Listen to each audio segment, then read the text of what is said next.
오늘 말씀의 주제는 룻기의 시대 상황입니다. 룻기의 시대 상황.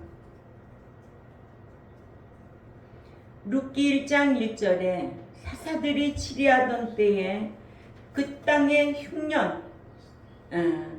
흉년, 배고픔, 기근, 결핍이 드니라.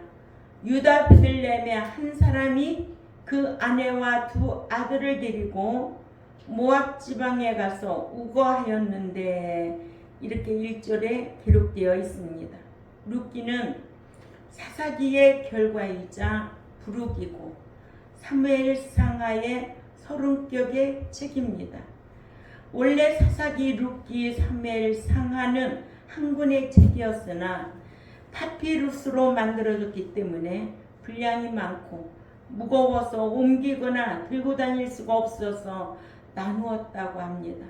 그 결과 오늘날과 같은 여러 책으로 분류되어 있습니다.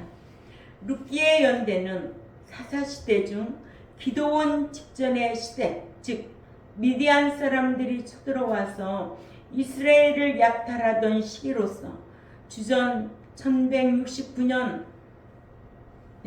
1162년경의 이야기입니다.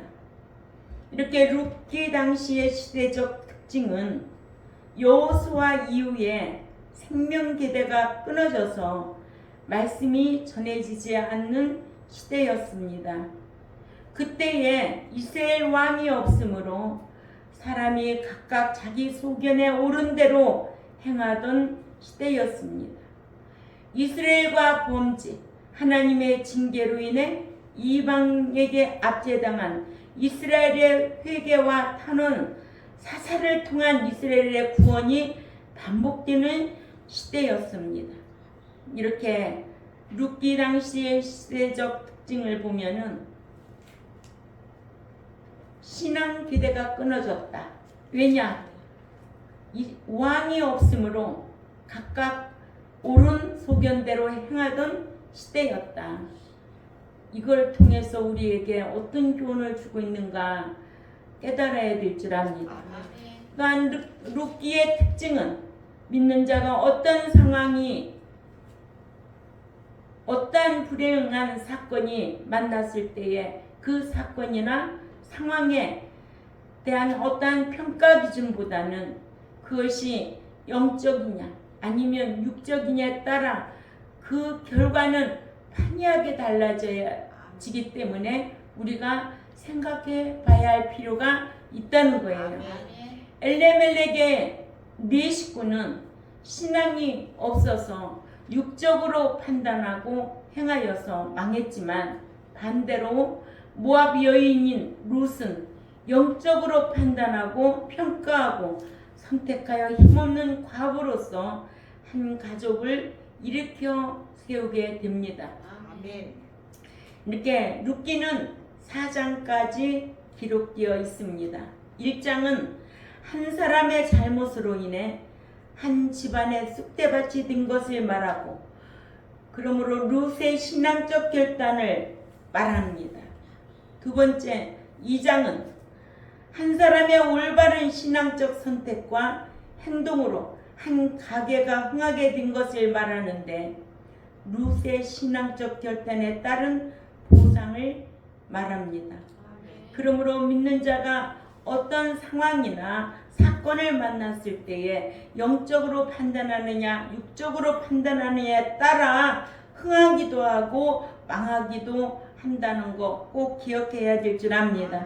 이렇게 믿는 자가 영적으로 판단하여 행하면 복을 받고 하나님의 나라를 상속받을 수가 있지만, 믿는 자가 육적으로 판단해서 행하면 망하고 실패하게 된다는 것 또한 기억해야 될 줄 압니다.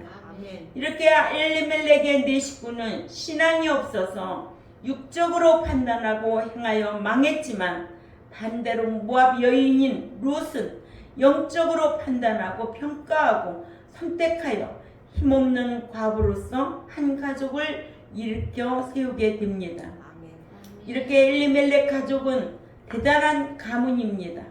엘리멜렉 가문은 다윗의 후손으로서 메시아 가계를 이어야 할 가문이었는데, 즉 그 가문에서 예수님이 태어나야 할 가문이었죠.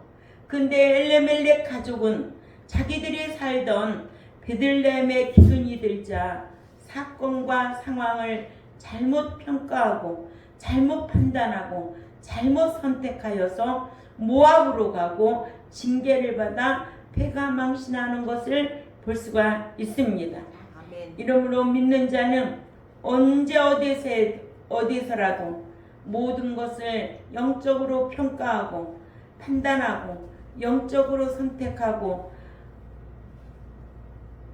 하나님 앞에 묻고 행해야 될 줄 압니다. 아멘. 믿는 자가 자기가 사는 곳에 기근이 들면 어떻게 행동해야 하는가? 자, 오늘날에도 경제가 많이 어렵다고 합니다.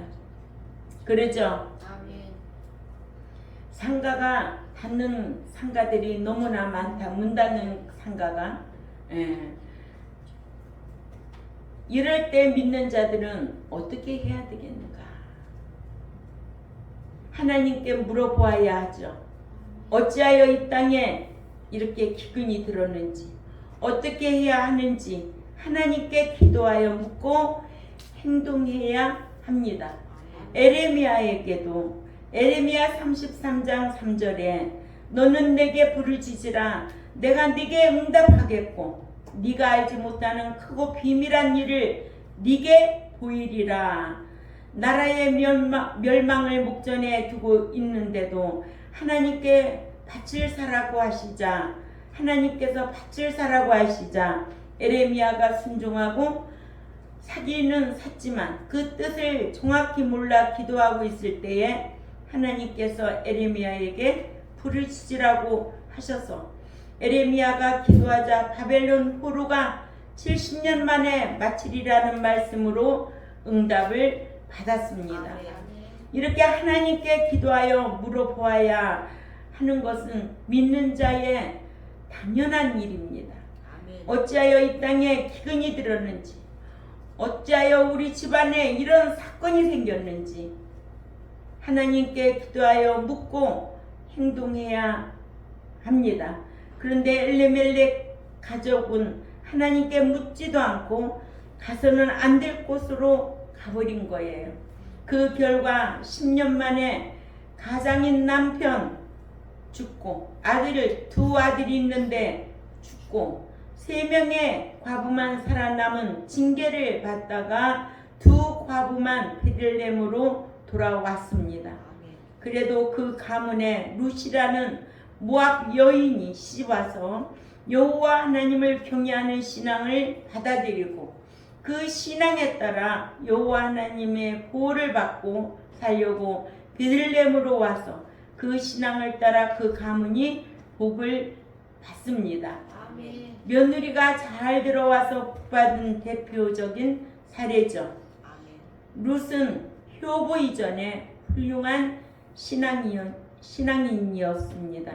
근데 룻기를 잘 모르면 모압 여인 룻을 단순히 효보라고 보면 안 돼요. 그러나 룻은 효보 이전에 훌륭한 신앙인이었습니다. 우리가 알아야 할 것은 효보가 훌륭한 신앙이 될 수는 없지만 훌륭한 신앙인은 효보가 될 수 있다는 것을 깨달아야 됩니다. 훌륭한 신앙인은 효보가 되게 되어도 그것은 십계명의 구성만 보아도 잘할 수 있기 때문에 그렇습니다.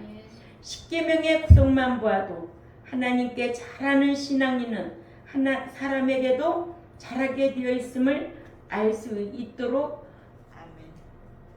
기록해 놨지요. 십계명의 구성을 보면 1계명에서 4계명은 대신관계고, 그죠? 또 5계명에서 7계명은 대인관계, 8계명에서 10계명은 대물질관계 계명이죠. 이렇게 대신관계가 올바르면 대인관계를 잘하게 되어 있고 대신관계의 대인관계가 올바르면 물질관계도 잘하여 사회적인 무리도 일으키지 않을 수 있다는 거예요. 그러니까는 이 대신관계가 얼마나 중요하다는 것을 알아야 돼요. 아멘. 대신관계. 하나님은 주무시지도 않으세요. 아멘. 하나님은 체험 안 해도 직관적으로 다 개인 하나를 다 알고 계시는 아멘. 거예요.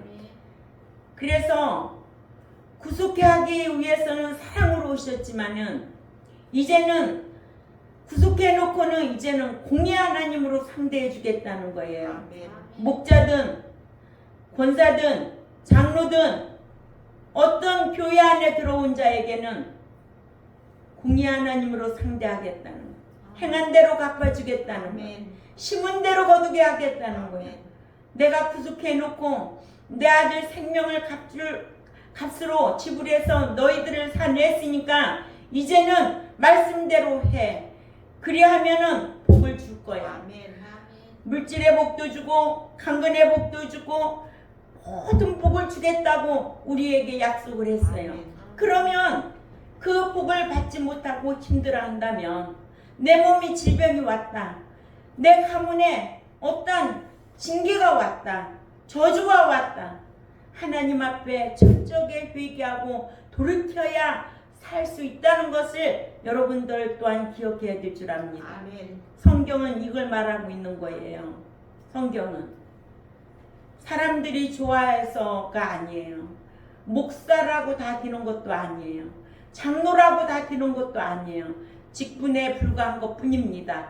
목사는 하나님의 말씀을 대언하는 사명자로서 너도 본을 보이고 가르치라는 거예요.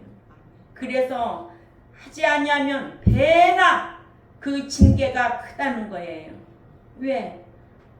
사도 바울도 디모데에게 네 연소함을 업신여기지 않도록 너도 본을 보이면서 똑바로 하라 그랬어요. 응? 우리는 진리를 배우는 분들이에요. 아멘.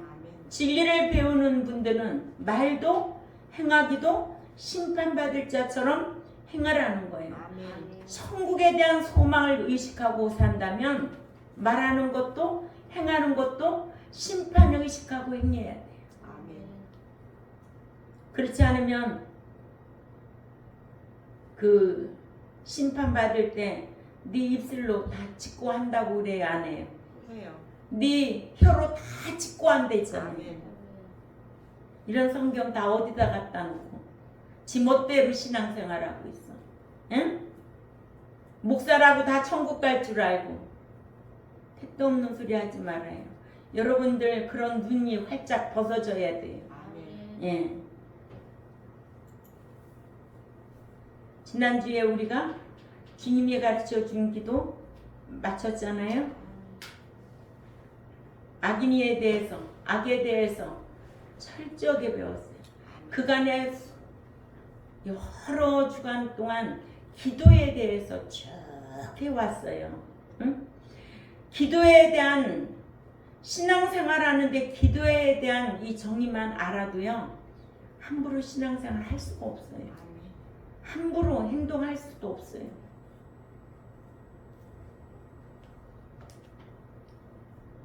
그러니까는 믿는 자가 10계명만 잘 지켜도 교인 구실 잘할 수가 있는 거예요. 아멘. 누구 사랑? 대신관계 하나님 사랑, 대인관계 인간 이웃 사랑, 또 물질관계. 이 모든 것은 하나님 부수적으로 할 수 있도록 하는 거예요. 아멘. 대신관계 잘 되어 있으면 대인관계도 잘하여서 하나님 물질 주는 거 가지고 하나님 잘 섬기고 또 이웃 사랑하고. 성경 10계명 간단한 거예요. 근데 안 지켜요. 응? 자기 배성길이라고 안 지켜요. 사랑할 줄 몰라요. 나눌 줄 몰라요. 그래 안 그래요? 룻은 신앙이 좋아서 사회 적응 능력이 높았습니다. 믿는 자가 만군의 여호와 하나님만 경외하고 인정하고 사랑하며 행하면 하나님께서 은총을 주셔서 그 지혜 주셔서 이 아멘. 세상을 이기는 자로 살아가게 될 줄 믿습니다. 아멘. 사람은 현실 적응 능력이 있어야 해요. 믿는 자들은 현실 적응 능력 사회 적응 능력이 있어야 합니다. 왜냐하면 믿는 자들은 예배당안에서만 신앙이 아니고 밖에 나가면 빛과 소금의 역할을 감당해야 하기 때문에 그래요. 믿는 자가 사회 적응 능력이 없으면 빛과 소금의 역할을 감당하지 못하게 될 뿐만 아니라 오히려 하나님께 영광을 돌리는커녕 욕을 돌리게 된다는 거예요. 그래서 믿는 사람은 현실 적응 능력이 있어야 된다. 아멘. 예. 사회 적응을 잘하려면 무엇보다도 먼저 쓸데없는 자존심을 버려야 합니다. 예. 물론 잘못하여 야단 맞을 일을 하지 말아야겠지만 잘못하면 야단 맞을 줄도 알아야 되죠. 또 꾸지람도 들으면 잘못했다고 용서도 빌 줄 알아야 되지요. 그런 면에서 보면 예수 믿는 사람들은 자신의 잘못을 쉽게 인정하지 않고 고칠 줄 아는 사람보다는 고치지 않으려고 그 고집이 대단한 거예요. 그렇죠? 예수 믿는 사람은 죄를 지은 것에 대해서도 미루지 말아야 돼요. 하나님께 용서를 구하고 용서를 받아야 돼요. 아멘. 그래야만이 내가 기도해도 응답되고 용서받을 수가 있다고. 우리를 유혹에 시험에 들지 말게 하옵소서. 배웠잖아요. 그죠? 네. 그러니까는 주님이 가르쳐 준 기도를 우리가 참 잘 배운 거예요. 예. 그러니까는 죄 지은 것에 대해서는 미루지 말고 하나님께 용서를 구하고 용서를 받아야 한다. 예. 마태복음 5장 25절에서 26절 참조하시기 바랍니다. 자신의 잘못을 인정하지 않는 사람은 사회에 적응을 할 수가 없습니다. 알았어요? 예. 사회에 적응을 잘하려면 외모에 대한 콤플렉스도 버려야 합니다. 학생은 학교를 졸업하면 대문 열고 사회로 나가야 살 수가 있습니다. 그런데 오늘날 사회에 나가지 못하는 사회 적응 불구자들이 많아요. 마마보이들이 그렇고 각종 시험을 준비하는 자들이 많습니다. 모라토리엄 인생들이 아주 많죠. 노인은 노인의 가치를 해야 하고 어른은 어른의 가치를 해야 되고 젊은 사람은 젊은 사람의 가치를 해야 하고 학생은 학생의 가치를 해야만이 사회 적응력이 있는 사람입니다. 하나님께서는 은총을 받고 하나님께는 은총을 받고 사람에게는 귀중히 여김을 받을 만한 사람도 늘 말씀을 묵상하고 말씀대로 행하면 내가 노력하면 그렇게 될 수가 있습니다.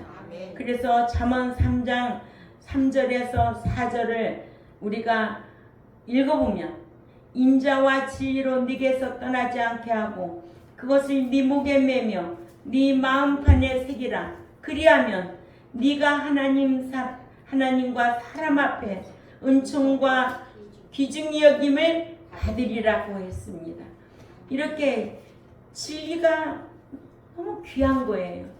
진리를 떠나면은 안 된다는 거예요. 그런데도 가르쳐도 안 돼요. 너무 안타까운 거예요. 응? 귀가 가려워졌는지 머리에 뭐가 덮어놨는지 그렇게 수많은 날 동안 가르쳤어도 안 되는 거는 안 되는 거예요. 종자가 달라서 안 되는 거예요. 응? 그렇지 권사님? 안 되는 거예요. 가르쳐도 안 돼. 안 됐잖아. 안 되더라고. 참 이렇게 말씀을 지켜 행하는 사람이 위대한 사람이 되고 성령이 충만한 사람이 되는 거지. 기도한다고 성령이 충만한 거 아니에요. 그죠? 신명기 4장 6절에 너희는 여호와의 규례와 법도를 지켜 행하라. 그리하면 열국 앞에 너희의 지혜요 너희의 지식이라. 그들이 모든 규례를 듣고 이르기를 그 큰 나라 사람은 과연 지혜와 지식이 있는 백성이로도다 하니라. 예. 사람들은 룻을 일컬어서 효부라고 하는데 룻은 효부이기 이전에 훌륭한 신앙인이었다. 신앙이 좋아서 사회에 적응력이 높은 사람이었다. 믿음만 가지면 모든 것을 다 알고 모든 것을 다 갖고 모든 것을 다 행할 수 있는 사람이 되시기를 바랍니다. 그러나 믿음을 잃으면 모든 것을 다 잃은 사람이 된다는 거예요. 룻기의 시대 상황을 말하잖아요. 1절에서 우리 다 같이 읽습니다. 시작. 사자들이 지리하던 때에 그 땅에 흉년이 비니라. 유다 베들레헴 한 사람이 그 아내와 두 아들을 모압 지방에 가서 우거하였는데, 네, 흉년 라아부인데 배고픔, 기근, 결핍을 뜻하는 말로서 자연재해를 가리키는 흉년을 말하는 것이 아니라 외부 세력의 침탈에 의한 굶주림을 말합니다. 흉년이란 사전적인 의미는 수해, 풍해, 냉해, 충해 따위로 농작물이 잘 되지 않는 해를 말하는데 본문에서의 이 라하부, 히브리어로 흉년, 라하부는 이스라엘 백성이 하나님께 죄를 지어서 하나님께 징계를 받아 미디안 군대에게 침탈을 당하고 그 결과로 곡물과 가축대를 빼앗겨서 이스라엘 백성이 궁핍해진 상태를 말합니다. 아멘. 여기에 우거하였는데 히브리어로 구루입니다. 우리말에서 우거의 사전적인 의미는 남의 집이나 타향에서 임시로 몸을 붙여 사는 것을 말하는데 본문에서의 구루라는 낱말을 쓰고 있습니다.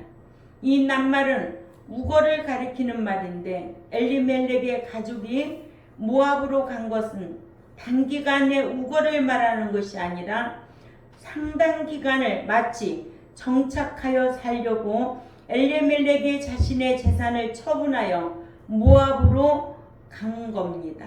룻기 1장 21절에 기록되어 있습니다. 그것은 나오미가 룻과 함께 베들레헴으로 돌아갈 때가 모압으로 간 지 10년이 지난 때이고 그만큼 오래 살았던 점을 보아도 알 수 있습니다. 기근을 피하여 모압에 가서 살려고 자진해서 갔다고 볼 수가 있습니다. 이렇게 엘리멜렉 가족의 일은 사사들이 재판할 때 일어난 일입니다. 이는 먼저 역사성을 언급한 것인데 역사적으로 실제로 일어났던 일이라는 거예요. 예수님의 탄생에 대해서 언급할 때에도 헤롯 왕 때에 태어나셨다고 시대를 언급했고 마태복음 2장 1절에 역사성을 언급한 것이고 성경은 당군 신화나 그리스 로마 신화에 같은 허구나 만들어 꾸며낸 이야기가 아니라 역사적 사실임을 언급한 것입니다. 그래서 마태복음 2장 1절에도 헤롯 왕 때에 예수님께서 유대 베들레헴에 나심에 동방으로부터 박사들이 예루살렘에 이르러 말하되 또한 재판관들이 재판하던 때라고 한 것은 하나님의 말씀이 전해지지 않던 때라는 것입니다. 본문의 사사는 히브리어로 셔파트인데 이는 재판관, 재판장을 뜻하는 말입니다. 그러나 사사는 재판관으로서의 역할을 주로 했는데 재판관 역할보다는 더 넓은 의미를 갖고 있죠. 즉 사사는 사법적인 지도자, 정치적 지도자, 군사적 지도자, 행정적인 지도자, 그러나 왕도 아니고 선지자도 아니었어요. 사사 드보라가 재판했습니다. 사사기 4장 4절에 그때의 라피도시 아내 여선지 드보라가 이스라엘 사사가 되었는데 그는 에브라임 산지 라마 베달 사이 드보라의 종려나무 아래 거하였고 이스라엘 자손은 그에게 나아가 재판을 받더라. 첫 번째, 룻기의 시대적 배경은 사사 시대였다. 사사 시대는 이스라엘 백성들이 출애굽에 하나님의 이적과 은혜를 경험한 사람들이 다 죽고 이들에게서 말씀이 전해지지 않아서 말씀을 모르던 때였습니다. 사사기 2장 7절에서 9절을 찾아가 봅니다.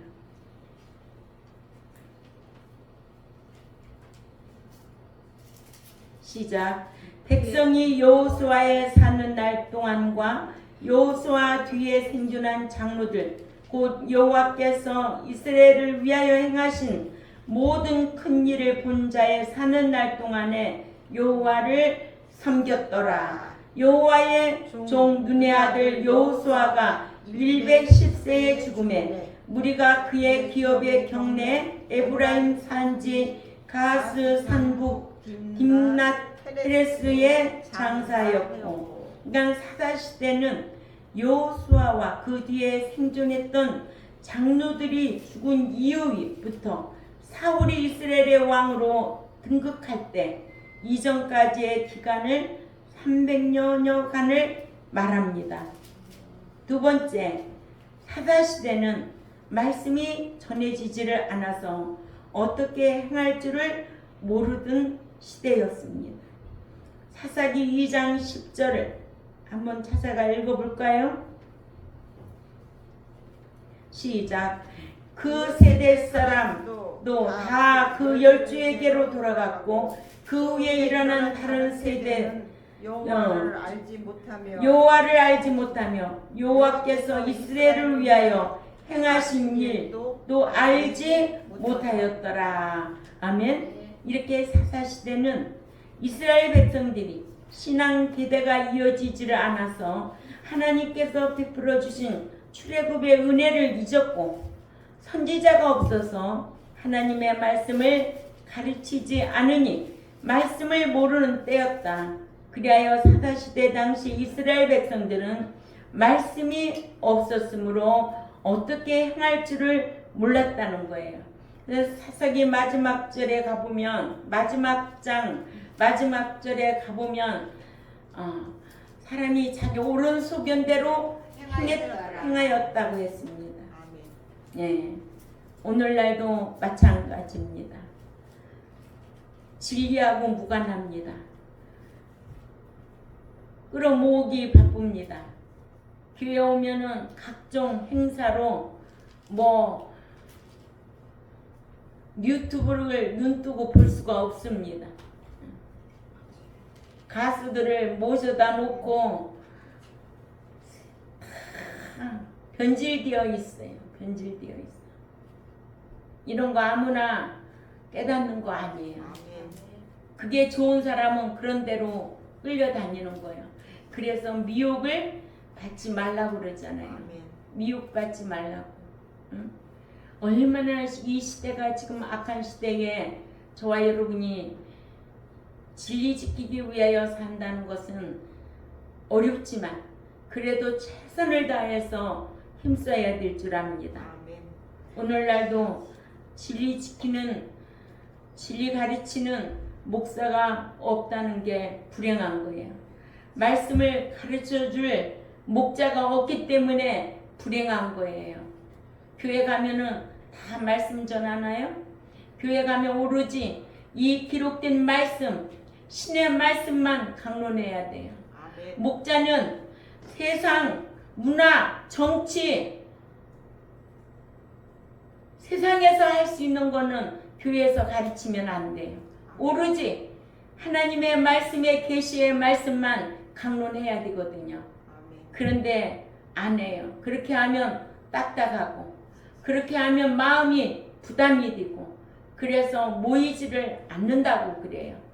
그래도 하나님의 종들은 하나님의 참종은 율법만 가르쳐야 될 줄 압니다. 아멘. 그래서 목사가 있어도 말씀을 못 가르치면 불행한 일이라는 거죠. 아멘. 목사가 강의 설교를 하지 않고 제목 설교를 많이 하는 시대에는 세상에 법정이 많이 생겨났어요. 그것은 강의 설교는 목사들이 성경 한 구절 한 구절 차근차근 역사적인 배경과 그 뜻을 찾아서 가르치게 되는 데 비해 제목 설교는 말씀을 가르치기보다는 목사의 생각이나 사상을 성경을 끌어다 대서 가르치게 되기 때문입니다. 그래서 제목 설교를 하면 목사들이 하나님의 말씀을 전하는 것이 아니라 꾸민 말로 재미있게 전하니까 들을 때에는 재미있지만 교회 문을 나서는 순간에 다 잊어버리게 되고 말씀의 지식이 없으니까 세상 향락에 취하고 세상에 속하여서 결국은 하나님을 떠나게 되고 믿기 많은 자가 천국에 들어간다 하니까 할 일이 없도록 만드는 것도 목자가 그렇게 만드는 거예요. 아멘. 결국 뭐예요? 사람들만 모아놓고 감정만 부추기는 거예요. 아멘. 사랑한다고? 신난다고? 교회 와서 신날 일이 뭐가 있어요? 교회 와서는 말씀을 듣고 뭐가 깨달아져야 돼요? 죄가 깨달아져야 되지. 내가 한 주간 어떻게 살았는가? 어떤 마음가짐으로 어떤 말을 하고 어떻게 행동하고 살았는가? 죄가 죄됨을 알고 깨달아져서 회개하고 돌이키는 그런 삶의 신앙이 될 때에 그런 자가 하나님 앞에 나와서 예배 드릴 때 그 예배를 받으시는 줄 압니다. 그래서 끌어다 놓는 교회는, 사람 소리 듣고 있는 교회는 하나님의 말씀을 배우지 못해서 어떻게 행할 줄을 모르고 죄를 짓게 마련입니다. 믿는 자들마저 죄를 짓게 되고 사람들 사이에 분쟁이 생기고 세상 법정이 많이 생기기 마련입니다. 아멘. 예. 그래서 재판관들이 재판을 많이 하는 시대는 좋은 시대가 아니라고 그래요. 하나님의 말씀이 전해지지 않아서 말씀 부재의 시대에는 사람들 간에 다툼이 많이 일어나므로 재판소가 많이 생겨나기 마련인데, 그러므로 재판관이 재판을 하는 시대는 좋은 시대가 아니라 망하는 시대라는 것을 기억해 둘 줄 압니다. 좋은 시대는 사람들이 선지자에게 하나님의 말씀을 배워서 스스로 말씀대로 영적으로 판단해서 영적으로 행하는 시대입니다. 그러나 선지자가 없으므로 불행한 시대를 살았어요. 그렇죠? 사사기 21장 25절에 그때에 이스라엘 왕이 없으므로 사람이 각각 자기 옳은 소견대로 행하였더라. 네, 교회에서 주일날에 목사님이 말씀을 가르치면 믿는 자들이 어떻게 행할 줄을 알게 되죠. 믿는 자가 말씀을 배우면 믿는 자로서 어떻게 행해야 할지, 또 옳고 그름을 알아서 행할 수가 있게 되죠.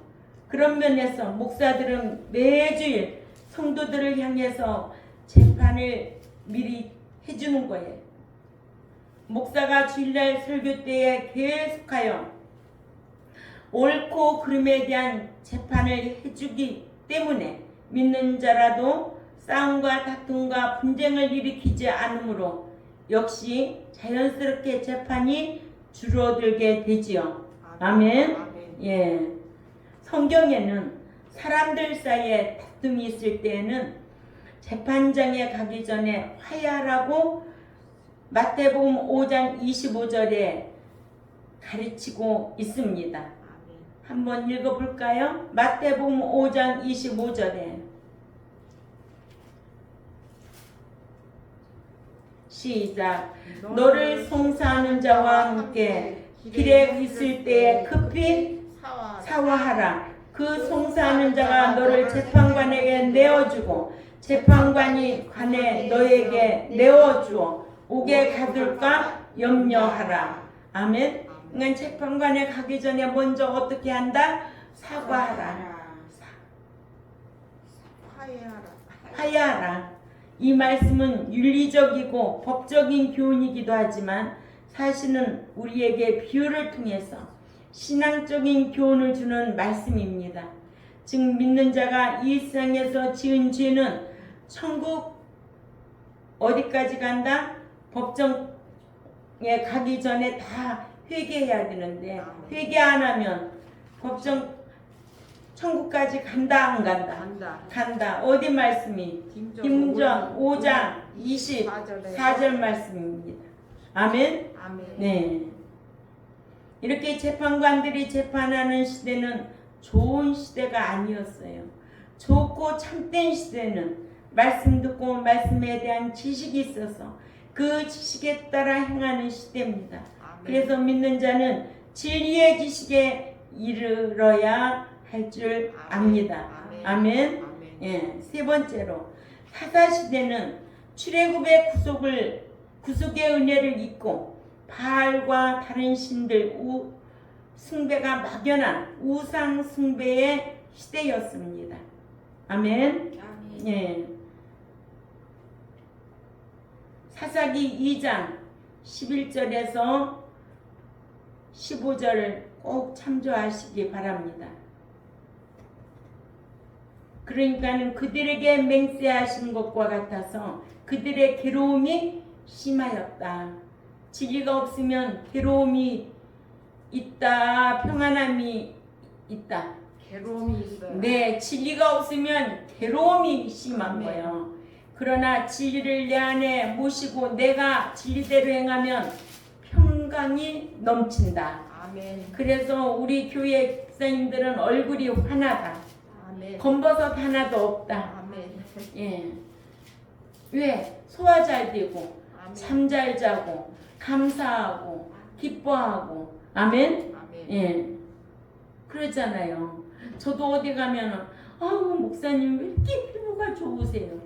나는 화장 얼굴 하는데 비비크림 하나 바르고 오면은 다 끝나는데, 응? 2분도 안 걸리는데 얼굴에다가 스킨 바르고 로션 바르고 크림 바르고 비비크림 바르면 뚝인데.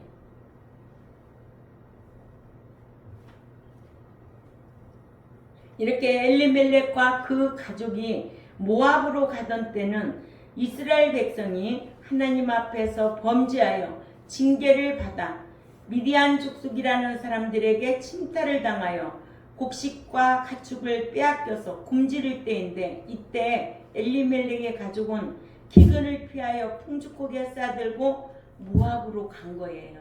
가지 말아야 할 곳을 간 거예요. 가지 말아야 할 지방을 간 거예요. 그렇죠? 근데 엘리멜렉 가족은 먹을 것이 없어서 먹을 것을 찾으러 모압으로 간 것이 아니에요.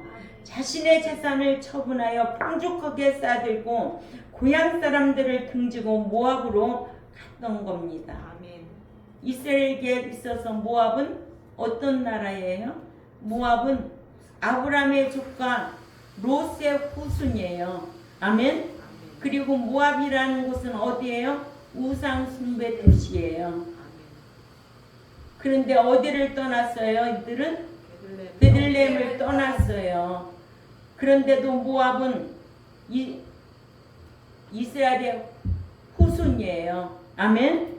이스라엘의 약속의 땅으로 가기 위해 이 모압 땅을 지나가려 했으나 거절당하는 거려. 아멘. 사사기 11장 17절 한번 읽어볼까요? 사사기 11장 17절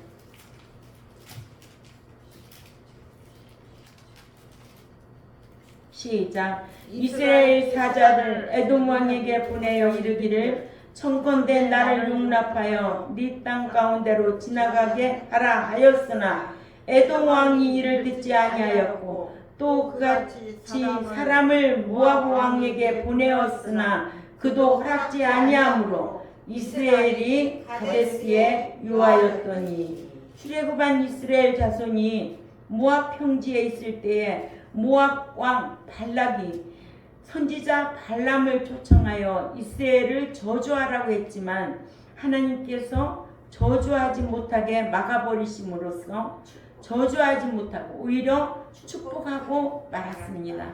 그러나 발람이 계략을 발락에게 제안했는데 발람은 이스라엘 자손이 우상 숭배하거나 우상 제물을 먹으면 하나님께 징계를 받아 당한다는 사실을 알고 그렇게 하도록 계략을 짜서 실행하게 함으로써 이스라엘 백성들이 그 계략에 넘어가 우상 숭배하고 우상 제물을 먹었다가 연병으로 몇 명이 죽었어요? 2만 4천 명 죽임을 당하는 사건을 모압이 일으킨 거예요. 그러니까 이런 역사적인 흐름을 보면은요, 그 시대에도 말씀이 없었다는 거예요. 아멘. 예. 모압은 여호와의 총리에 영원히 제외되고 그들을 위하여 평안과 형통도 구하지 말라고 그랬어요. 신명기 23장 3절에서 6절을 꼭 참조하시고, 예, 신명기 23장 3절만 읽으면 암몬 사람과 모압 사람은 여호와의 총리에 들어오지 못하리니 그들에게 속한 자는 10대뿐만 아니라 영원히 여호와의 총리에 들어오지 못하리라. 아멘. 예, 이렇게 하나님이 가장 싫어하는 거, 그죠? 느헤미야 13장 1절에 2절을 읽어볼까요?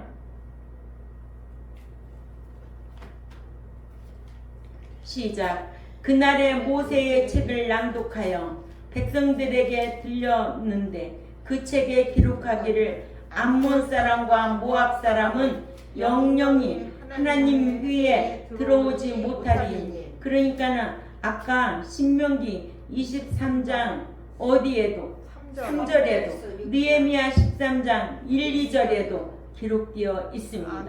이렇게 암몬 사람, 모압 사람 하나님이 엄청 싫어하십니다. 2절 읽습니다. 시작. 이는 저희가 양식과 물로 이스라엘 자손을 영접지 아니하고 도리어 발람에게 밀물을 주어 저주하게 하였습니다. 그러나 우리 하나님이 그 저주를 돌이켜 복이 되게 하셨다 하였는지라. 아멘. 엘리멜렉과 그 가족은 이와 같은 모압에 가지 말아야 했던 땅을 이사로 간 거예요. 아멘. 이젠 계속 말씀을 룻기에 대해서 강론하겠지만은 결과는 망하는 거예요. 아멘. 그러므로 믿는 자가 가지 말아야 할 곳이 있고 피할 곳이 있고 피할 것이 있다. 아멘. 믿는 자가 우상 숭배 장소인 절간에도 가지 말아야 돼요. 믿는 자가 가지 말아야 할 곳에 가면 하나님께서 진노하신다. 기억해야 될 줄 압니다. 그래서 우리 경동교회 저와 여러분은 진리가 있기 때문에 진리의 말씀을 항상 마음에 두고 묵상하고 살려고 힘써야 되고, 이런 진리가 없는 시대에 저와 여러분이 섞어 살아가고 있습니다. 여기에서 살아남을 자가 과연 몇 명일까? 항상 자기 신앙은 자기가 스스로 지켜야만이 하나님의 사랑도 받고 현세에서도 평강과 형통함의 복도 받고 영원한 내세에 상과 기업을 상속받을 자로 살아드리려고 힘쓰는 우리 경동교회와 또한 이 룻기를 통하여 주는 교훈을 받아야 할 오늘 하나님의 백성들에게도 꼭 유튜브 듣고 기억하고 깨달으시기를 바랍니다. 기도드리겠습니다. 하나님 아버지 감사합니다. 오늘부터 룻기를 강의하고자 합니다. 오늘 서론을 말씀을 강론했는데요. 우리도 하나님이 싫어하는 곳, 가지 말아야 될 곳, 하나님께서 우리의 모든 생사와 복을 주관하고 있기 때문에 우리는 성경을 중심으로 행하고 살아야 될 줄 압니다. 우리 경동교회도 우상 숭배하는 곳에는 가지 않도록 늘 힘쓰게 하여 주옵소서. 감사하며 살아계신 하나님 앞에 예수님의 이름으로 기도 올려옵나이다. 아멘.